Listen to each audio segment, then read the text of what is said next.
Hello दोस्तों, कैसे हो आप लोग। आई होप आप सब अच्छे होंगे, मजे में होंगे।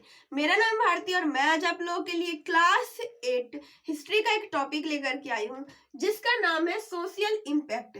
देखिए, जब ब्रिटिश हमारे इंडिया में आए थे उस टाइम हमारे समाज के ऊपर उस अंग्रेजों का क्या प्रभाव पड़ा, उससे क्या क्या हमारे इंडियंस में, हमारे सोसाइटी में चेंजेस आए थे।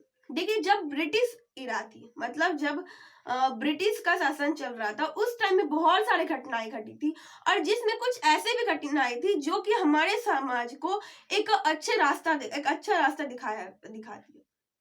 देखिए, जब अंग्रेज हमारे भारत में आए थे उस टाइम हमारे सोसाइटी में, हमारे समाज में बहुत सारी बुराइयां थी, बहुत सारे अंधविश्वास थे, बहुत सारे ऐसे रीति रिवाज थे जिसका ना होना ही अच्छा था। लेकिन जब हमारे अंग्रेज ने जब वो बहुत सारे मूवमेंट लाए, बहुत सारे एक्ट लाए, जिससे कि हमारे इंडियंस जो थे जब वो इंग्लिश जानने लगे, जब वो इंग्लिश पढ़ने लग गए, उसके बाद जब वो दूसरे देशों के बारे में पढ़े तब उसे पता चला कि हमारे इंडिया में तो हमारा सोसाइटी जो है वो अभी बहुत पीछे है। दूसरे कंट्री का कंपैरिजन हम लोग जो है वो अभी बहुत पीछे चल रहे हैं। कुछ ऐसे रीति रिवाज है जो कि हमारे पूरे समाज को खा बैठी, और खास तौर पर उस टाइम के जो वुमेन्स थे, जो महिलाएं थे उस टाइम की, उन सब के ऊपर इतना ज्यादा अत्याचार हो रहे थे। वो सब जैसे कि उस टाइम में थे ना, भेदभाव था ना, जाति के नाम पे, धर्म के नाम पर। उस टाइम में महिलाएं और मर्द पुरुष के नाम पर भी भेदभाव चलती थी।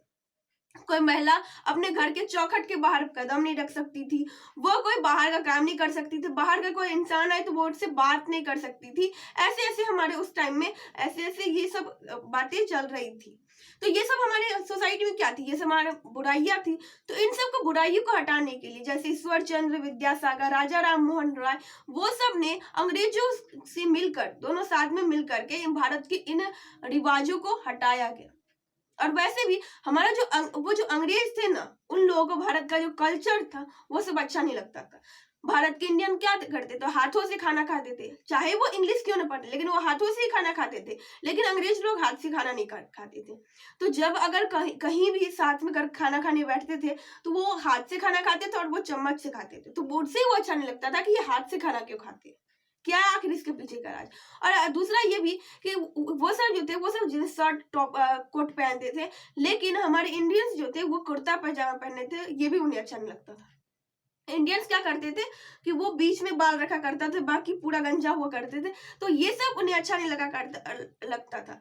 और इसलिए कितना भी भारत का कोई भी इंसान अंग्रेजों का कितना भी वफादार क्यों ना हो, वो उसे अपने साथ नहीं रखते थे, उसे थोड़ा सा डिस्टेंस बना करके ही रखते थे। क्योंकि हम लोग का जो रीति रिवाज था उस टाइम का, हम लोग का जो कल्चर था, वो सब हम लोग जो जो चीज अपनाए हुए थे, जिस तरीके का उस टाइम का जो सोसाइटी था, वो अंग्रेजों को पसंद नहीं आता था। लेकिन फिर भी उसे तो प्रॉफिट कमाना था, इसलिए वो इंडिया को अपने फायदे में ले रहे थे। तो देखिए, सबसे पहले जो सती सिस्टम जो है उसे इंडिया से हटाया गया। किसके द्वारा? तो इसमें दो इंसान का हाथ था, गवर्नर जनरल विलियम बेंटिक और एक था राजा राम मोहन रॉय का। देखिए, सती सिस्टम में क्या होता है कि अगर किसी औरत के पति का डेथ हो जाता है तो उस जिंदा औरत को उस पति के साथ उसे दफना दिया जाता है। मतलब उस पत्नी को, वो जो आदमी मर जाता है उसके साथ उस जिंदा औरत को भी मार दिया जाता है, जला दिया जाता है।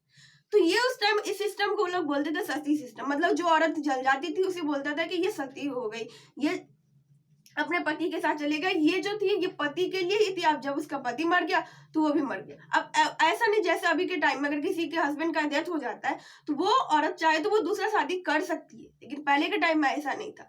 पहले के टाइम में जब पति को जलाया जाता था, उसी टाइम उस औरत को भी उसके साथ जला दिया जाता था, जिंदा औरत को। अगर कुछ औरत जो जलना नहीं भी चाहती थी तो उसे नशा डाल के उसे जला दिया जाता था। तो इस सिस्टम को जो है इसे बैन कर दिया गया 1829 में। इसे कब किया गया? 1829 में। इसमें 3 आदमी साथ थे। पहला था गवर्नर जनरल उस टाइम के विलियम बेंटिक थे, और राजा राम मोहन रॉय थे। आई होप कि आप लोगों को सती सिस्टम समझ में आ गया होगा। नेक्स्ट है हमारा फीमेल इन्फेंटिसाइड। मतलब कि उस टाइम में जो फीमेल इन्फेंटिसाइड को अगर हिंदी में बोले तो इसे बाल हत्या बोला जाता है। उस टाइम में क्या होता था ना कि अगर लड़की पैदा होती थी तो उसे जन्म के टाइम में ही उसे मार दिया जाता था, या तो फिर वो कुछ बड़ी होती थी तो उस टाइम में ही उसे मार दिया जाता था।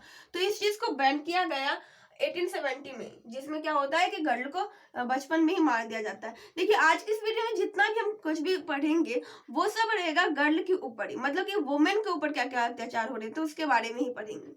इसके बाद नेक्स्ट जो एक आया, मतलब कि जो विधवा औरत हुआ करती थी उन सब के लिए आया, वो आया विडो रिमैरेज एक्ट।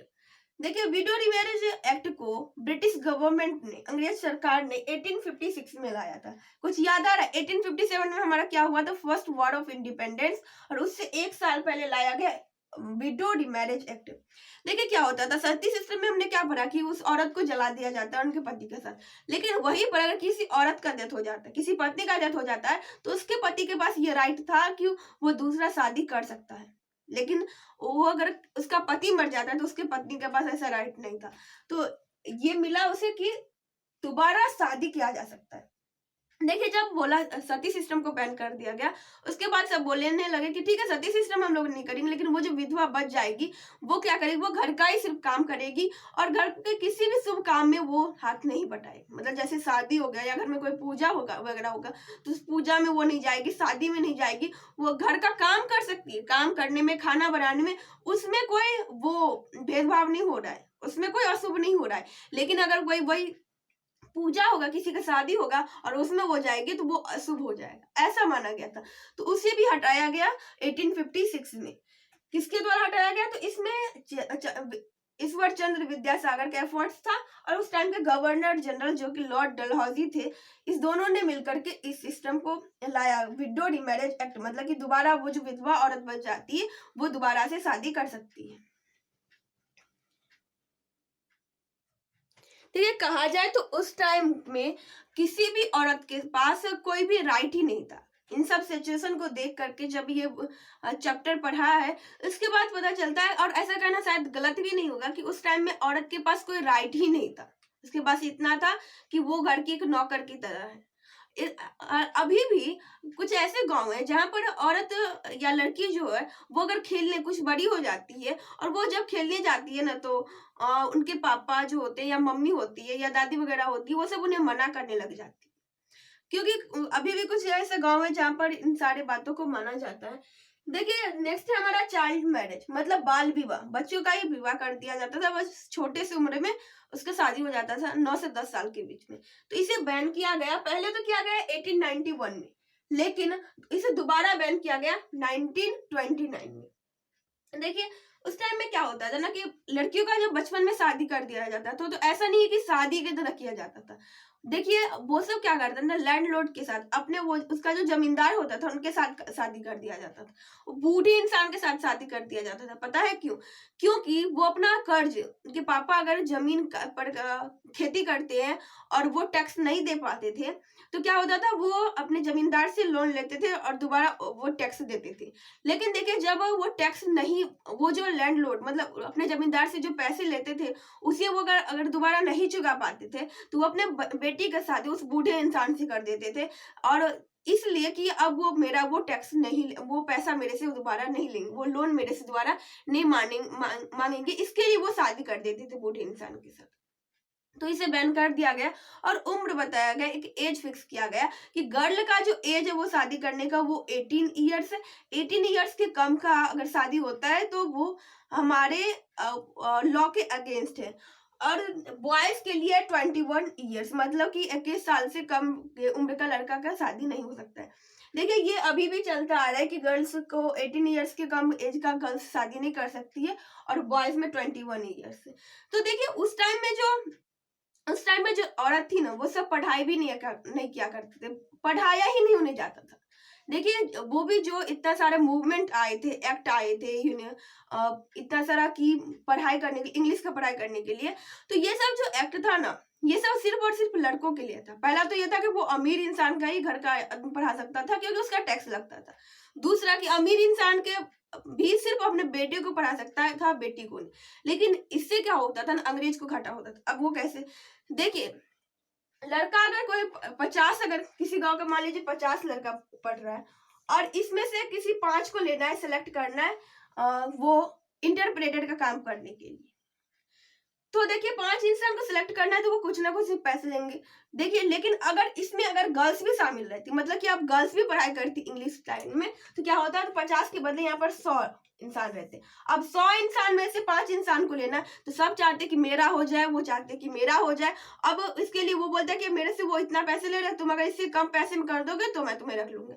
तो वो बोलते हैं हाँ ठीक है। देखिए इसीलिए अभी भी क्या हो रहा है ना कि गर्ल्स के लिए ना कुछ रिजर्वेशन रखे गए, पता है क्यों? ताकि अभी भी हमारे समाज में वो जो पहले के टाइम में जो ये इम्पैक्ट चलते आ रहे थे, ये सब जो बुराइयां चल रही थी, ये सब जो अंधविश्वास थे, वो सब दोबारा हमारा सोसाइटी में ना आ सके। आई होप कि आप लोगों को ये वीडियो पसंद आया होगा। अगर ये वीडियो आप लोगों के लिए यूजफुल है तो प्लीज वीडियो को लाइक और अपने दोस्तों के पास कीजिएगा share. Bye bye, take care, thanks for watching.